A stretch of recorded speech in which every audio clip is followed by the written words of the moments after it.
Good afternoon, everyone. So we'll talk about enabling SoC level differentiation with our technology architecture. And before I go into the details, I'll give a quick introduction to Global Foundries.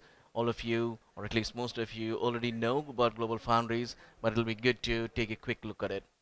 So we actually started in 2009, early part of 2009, as a spin-off of the AMD manufacturing unit. And very quickly we started our work, beginning, starting with the New York fab. We laid the groundstone in July, and very quickly we moved really fast, and we wanted to go from an IDM, which was what it was, AMD. We wanted to go and acquire all of the foundry infrastructure and the foundry engine, and the best thing to do was to acquire a already running full-fledged foundry, which was Chartered Semiconductor at that time. So in September, we acquired Chartered Semiconductor, and then it took a few months to complete all of the acquisition. We did that in January of the next year. So when we acquired Chartered, we became number three foundry in the world with the combined revenues. And then the next year, we had a major leadership change. We brought in a very dynamic CEO, Ajit Manocha, who is our current CEO. He made a number of leadership changes since then. So the year 2011 was more like a transformation year. And then in 2012, we became number two foundry by virtue of revenue. And in January, we started the New York fab. Silicon was actually in production, and we started seeing silicon out of New York fab in January. In March, ATIC, our investor, took full control of the company, and then we had our 28 nanometer high-K metal gate. We were the first in the foundry world to actually ship high-K metal gate. That is in March of 2012. And later that year, which is basically last year, we launched our 14XM technology, which is the first generation FinFET. And if you remember, we were actually the first foundry to actually talk about using the 20 nanometer ground rules with a front end FinFET, and we did that in September of last year. Since then, there have been a number of other improvements and changes that we have seen. In November of last year, we actually focused on Singapore, going from 200 millimeter to 300 millimeter on multiple technologies as well. So that is a quick overview. And from a manufacturing footprint point of view, we are in three continents: in North America, Europe, and Asia. And one of the reasons is many of our big customers have been telling us that the sourcing and the supply chain is always a very risky proposition. They would really like to mitigate risk in terms of the supply and stay away from the geographic risk areas, geographic risk, geopolitical risks, and whatever. The supply continuity is a very important aspect for them. So one of the other reason is, in terms of the global footprint, the advanced technology is very, very complex, and we really need global talent to really go with the innovation engine to solve all of the critical problems. So global footprint, global talent, and more than anything, being very close to customers around the world is another value proposition. So having said that, now we'll move into some of the technology aspects. To start with, the mobile SoCs and the mobile technology is the focus today. We know the estimates for the mobile market is huge. Everybody is talking about fantastic growth for the mobile market. But what is important is, for any of these things to happen, we really have to solve a few critical problems. And one of them is the power density. So with all the integration levels that we are seeing today, the power density is becoming a critical issue. The second one is, when we talk about Moore's law scaling, of course the area is scaling, but the point here is the back end RC is a big problem, as you all know. You can speed up the device, you can do all of it, but when it comes to the back end RC, that is not necessarily scaling in the same way. The third one is the cost. The area is improving, it is shrinking, but not the cost, right? And with all that, with all the complexity, the time to volume also needs to be managed very carefully. So time to volume is a very critical aspect. What we have done is thought through all of this on the first generation FinFET, and I'll focus on some of that to show you how we have solved some of these problems. So if you take a quick look at the ITRS roadmap, what you see here is the red triangle is the device trend. There's only so much you can do with the devices, and the device is improving, but not necessarily at the same rate that we would like to see. Of course, this is trying to forecast, the next 20 years, or at least next 15 years, and that's not easy. However, this is the consensus of the intellectual mind, and the device trend is not necessarily going up, it's kind of flat. But what is important here is if you look at the SoC trend with all the integration that is going in and the processing power that is needed, it is going up linearly. So there's a big gap between what the device could potentially offer to what is really needed at the SoC level. So what we have done is thought through some of this. It's not easy to completely close all of this purely from a technology architecture point of view, but there's a combination of technology and of course the design and the multiple processors and parallel processing and whatnot. But whatever we can support from technology point of view, we have done that. Similarly on the power, if you take a look at the battery technology, obviously we all know this, it's not anything new here, but if you look at the leakage and the active power, both logic and memory, it's going up significantly, and there's no way to be able to contain that within the availability of the battery power, because the battery technology is not necessarily improving. So there's a challenge there as well. So we have done everything we can in our control to enable our customers with the right SoC level enablement and the capability with from the technology point of view, and we'll talk about that. So let's take a quick look at the 28 nanometer high-k metal gate process. So we have the Cortex A9, which is pretty much a benchmark in the industry to be able to compare different technologies on the low power process. This is the 28 nanometer low power process. We can go up to 2 gigahertz very easily, and then on the high performance process we can go well beyond 2.5 gigahertz. When we build this core on the, for example, the Cortex A9, it's a dual purpose. One is, of course, make sure that it is optimized, for the foundry technology. The second one is, as you all know, qualifying a technology with just the memories is not good enough. You have to be able to qualify the technology with random logic as well to emulate SoCs as much as possible. So the Cortex A9 core is a good example of how a customer chip would look like, and qualifying the technology using a Cortex A9 kind of macro is really good. So if you look at the other one here, introducing the new one that we just introduced as of yesterday, actually, this is the Cortex A12 CPU, which is a new core that ARM announced. Um, Basically, the Cortex A12 core is a new core that was released, actually announced yesterday. As you know, it's a combination of the A7 and A15, and there is more details that you can look at it offline. But the idea here is we were the first foundry to work together to optimize the Cortex A12 with our technology to be able to deliver the best performance. So if you look at the real advantages here, one of them is there is an architectural updates and there is architectural optimization at the core level, which ARM is the best company to talk about all of those details.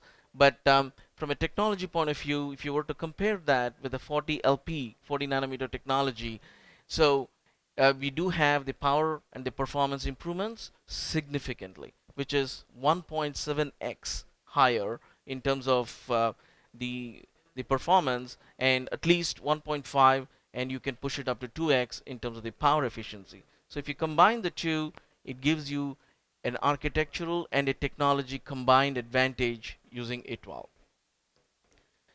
And then the processor optimized pack, which is basically taking all of the standard cells and the memories and the IOs and optimizing the critical paths and taking care of the multi-channels and optimizing the 9 track and 12 track, putting all the IPs together and optimizing the critical path and enabling a solution, a kind of a push button solution to our customers, which is we build the core using our technology and the most optimized IP, and we offer the whole package to our customers, so they don't have to go build the core from scratch. Pretty much, I probably am simplifying a little bit, but it's almost like take this in your design environment and push a button, you get the full core ready to go, because all the pieces are already prefabricated, in other words pre-designed, and it's available as a package. So we have done that for Cortex A12. We announced that yesterday. We are working on it on other cores as well. The other interesting technology is the FD-SOI, fully depleted SOI, which gives you significant power and performance benefits. It is a fully depleted device on SOI. It's not like the PD SOI, or not like the partially depleted SOI, where there were history effects and some other nuances that everybody were concerned about. This is a fully depleted device, pretty much like a bulk design. There's no complications in terms of the design. So there, our partner STMicro has demonstrated 3 gigahertz using a dual Cortex A9, and this is also the only technology today in the world that can go down to 0.63 volts and still give you about a gigahertz with Cortex A9. So that's another differentiation. We are offering that to our customers. And then if you look at the 20 nanometer LPM, we actually, there were quite a few metrics here, which is also blanked out for format reasons. Basically, if you look at the PPA, if you look at the gross die per wafer, if you look at the performance, we actually have, we believe, the very best technology in terms of all of these metrics. So what we did is we spent about 3 years optimizing 20 nanometer technology, and we wanted to take all of that to the next level. So the first generation FinFET leverages everything that was done on 20 nanometer planar, and we take that to the next level. FinFETs are not new for us. I mean, we've been working on it for over 10 to 12 years now. The Joint Development Alliance, which is the IBM, GlobalFoundries, and Samsung together, and for over 10 years, we've, if you see all the publications and all the work that has been done, everything is there. But the idea was to introduce this in the market at the right time. When planar really ran out of steam was the time when to go into 3D, and this was the right time to introduce FinFET, and we have FinFET, the first generation 14XM now. So what is 14XM? 14XM is a full first generation FinFET solution enabled to help you differentiate your SoCs. If you look at the critical aspects here, of course you have the full suite PDK, comes with everything that is needed to build the design. It is performance and power optimized, and I want to touch upon one important point here. When you look at the multi-VTs and the DVFS, dynamic voltage and frequency scaling enabled, the CPU POPs, all those are critical. But what is more important is the GPU solutions, especially when you look at the mobile market today, and the future mobile SoCs that are coming up. It is going to be very graphic intensive. It's going to be very high resolution videos, very high graphic content, and the mobile SoCs could potentially have anywhere from 30 to 50% graphics area. So with that, it's very important to optimize the technology to enable powerful graphics, and one of them is a ultra high density standard cell. So for example, the 8-track standard cell. It's not easy to ensure that you can actually create a 8-track standard cell. The ground rules have to be optimized up front, the litho solutions have to be optimized up front, and all of the reliability has to be taken care up front. And there are over 7,000 ground rules for that matter, and we have taken care to ensure that you can actually build a very high density standard cell, which is very important for graphics. Going forward, we'll also start to offer GPU optimization packs, just like I showed you the A12. We're going to have the GPU packs as well. And further, if you look at the mobile computing, the form factor and the cost, of course, they're all very important. So it's very important to enable 2.5D and 3D packaging. The idea here is to have as much memory as possible with, of course, the powerful IOs that is needed. So the 2.5D and the 3D solutions will enable that. And then when you look at the high performance solutions, the libraries that are optimized for the core and the high performance SerDes, for example, the whole suite of IPs are going to be available. And when you look at the mobile SoC platform, it's also important to have the full flow, right? So we have the low power flow that we have worked with our key EDA partners, and I'll show you another slide in just a minute. But the whole idea here is it's a total solution. The first generation FinFET is well optimized for the mobile SoCs, and it comes with the full set of package. So if you look at what this really means from a performance and power at on a Cortex A9, for example. So you can, if you compare this with 28 SLP or 28 low power process, let's say you're using a 12 track library for 28, and if you were to do the 14XM with a 9 track library, which you can because FinFETs give you much more performance compared to planar, so you can potentially get the same performance as a 12 track library using a 9 track FinFET library. So you can either get a 60% power reduction or you can get a 60% performance improvement. And of course, those are trade-offs that you can decide depending on your application. It's of course one or the other. It's not both. But when we do this, it's also important to have considered for it to be very SOC friendly. What we mean by that is you can always push the ground rules, get the density, but if it's not placeable or routable, then it doesn't make any sense. So from a raw gate density, of course it's important, but what we have done is to ensure that it is fully placeable and routable, the pin access and reliability, all of those things have been taken care. Plus, you can't simply get the area scaling, at any cost. So the number of double patterning VS, for example, have been well optimized, and more importantly, the reliability.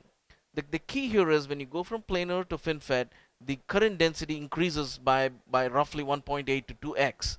And what we have done here is to ensure that our ground rules support a wide power rail to make sure that you can actually carry the huge amount of current.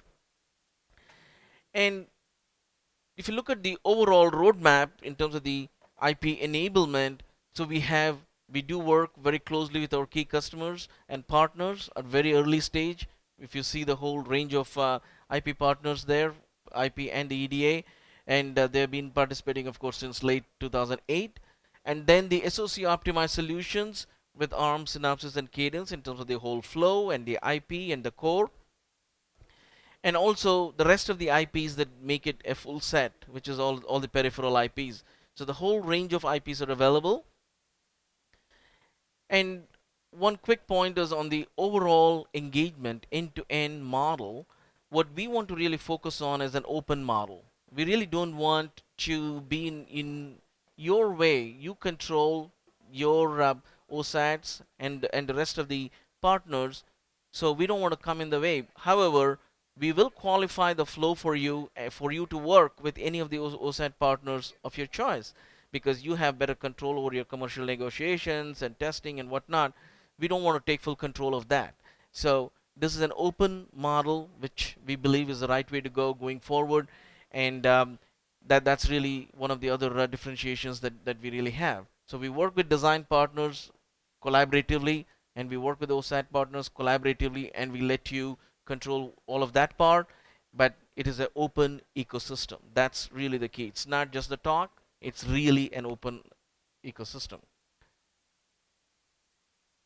And then for the reference flows, which is also an important part of this, we do have reference flows working with all of the IP partners, Cadence, Synopsys, and Mentor. And we have a separate talk on that if you want to go into some of the details. But a very high level summary is we do cover analog, mixed signal, digital, all of the different flows to enable all of the SoC innovations that you're coming up with.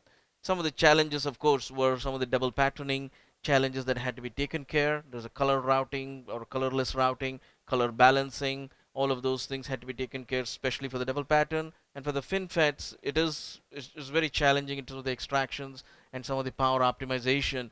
So the whole flow is there. We can go into some of the details if you're interested. So at a very high level, this is my last slide. If you want to take a quick look at the overall summary, so optimized technology architecture is very critical, which is what we have done. We have spent a lot of time to make sure it is our technologies really carries the value from the technology all the way to the SoC level. And collaborative innovation, like you saw the open ecosystem model, also working with key customers, staying close to key customers, and enabling all of the innovation, plus the global talent that we have, even in the R&D, or it's a global R&D with joint partnership with some of the key partners to ensure that we have the best technology in the world.